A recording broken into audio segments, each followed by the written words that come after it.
This is General Miguna Miguna from Forced Exile in Toronto, Canada. Today's address is to Despot Uhuru Kenyatta, Fred Matiang'I, Mutahi Kagwe, Raila Odinga, Colonel Rasanga, the governor of Siaya, and James Orengo.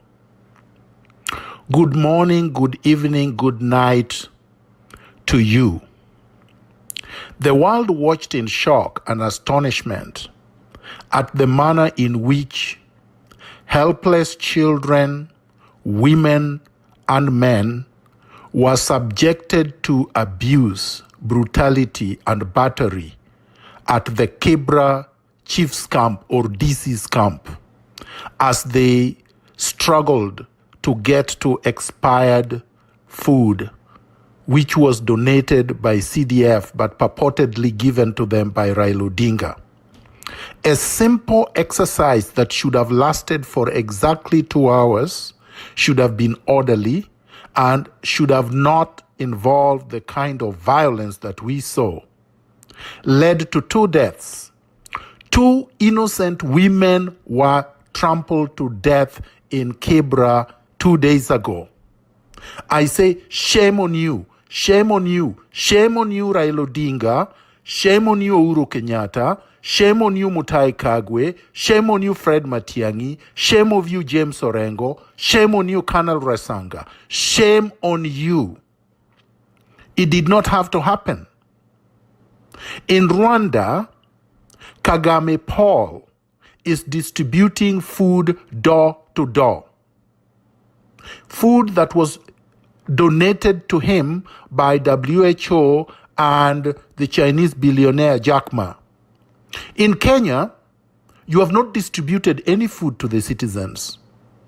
The face masks that Jack Ma donated to you, you are selling at 10,000 a piece.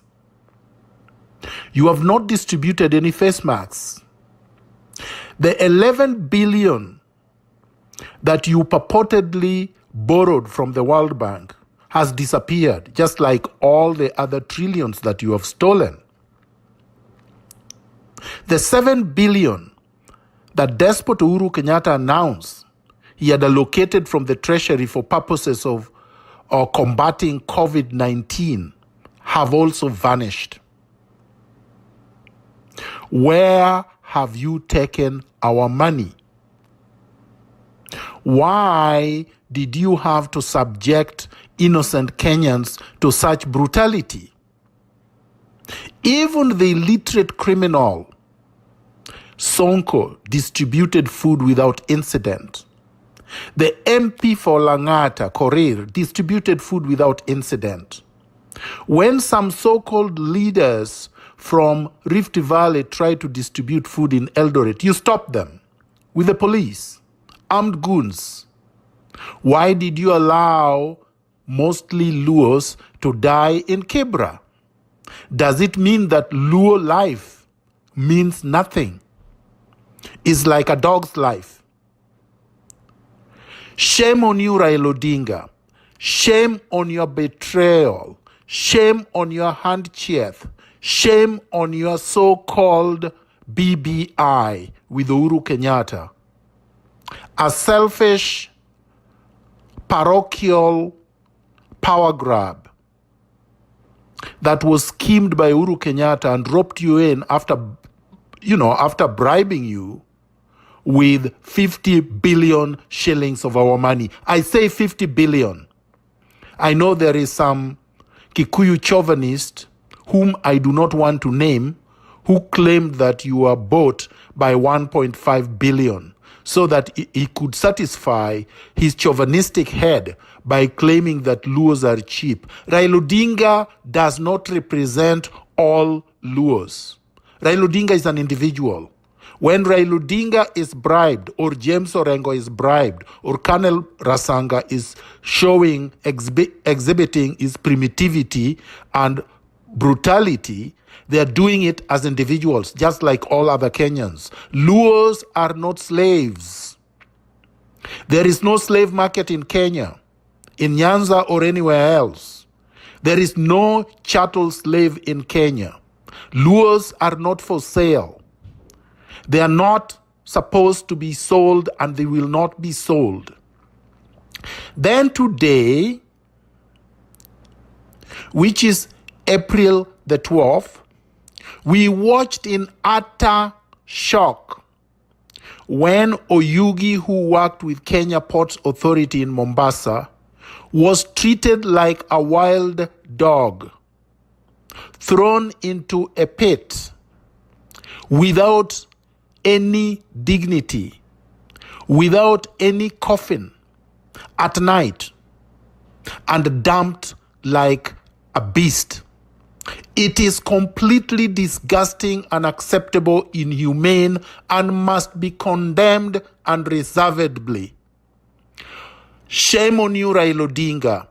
Shame on you, Colonel Rasanga. Shame on you, James Orengo, for allowing that to happen. On April 4th, Captain Kibati, whom Uhuru Kenyatta sacrificed by sending him to fly KQ planes to Rome and New York at the height of the COVID-19 outbreak, was given a dignified burial in Kitui. He was buried like a human being. Why was Oyugi buried like a dog? Raila Odinga must answer us now. It is no longer time for debate. It is not an issue of discussion. We are not going to listen to some silly excuses given. We are not going to accept any justifications about COVID-19. Oyugi was involved in a motor vehicle accident at Awasi on his way to Siaya. He had a chest injury that made him cough. It was quickly determined by some inept county officers that he was suffering from coronavirus. Oyugi was never tested. If he was, we want to know where he was tested, when he was tested, the name of the doctor who tested him, the laboratory that did the test, when the results were announced, where he was treated, and the person who conducted the pathology and produced the results to determine that he died from coronavirus. Even if he did, coronavirus does not jump from a dead body into the mouths and noses of people, members of his family, or members of the clergy, or relatives and friends. He should have been given a decent, civilized, dignified burial. This is an abomination. This inhumanity is beyond human imagination. There is absolutely no way that we are going to keep quiet and watch and see Kenyans treated like wild animals, that the COVID-19 is going to be used as the justification for treating them like beasts. Orengo tried to give a justification by pointing out the example of New York, the people who have been buried in mass graves. Those people are homeless people that were not claimed by their relatives or family members or friends, so the state had nowhere to bury them. They covered them nicely, they treated their bodies with dignity, they put their bodies in coffins, and they buried them in proper places. There was no throwing people at night into pit latrines without coffins. It did not happen even in New York, where more than 10,000 people have died. So today, as the Kenya Revolutionary Front General, I declare war, open war, against despot Uhuru Kenyatta, Fred Matiang'I, Mutahi Kagwe, Karanja Kibicho, conman Raila Odinga, the lyrical sycophant in the Queen's Palace, not King's Palace, Queen's Palace, James Orengo, and the primitive barbarian Colonel Rasanga. Kenyans, you have the right to arrest these people whenever you see them. Organize so that we can conduct citizens' arrest on them. We will try them on a designated day at Uhuru Park, and you will proclaim the judgment that should be meted against them. Thank you.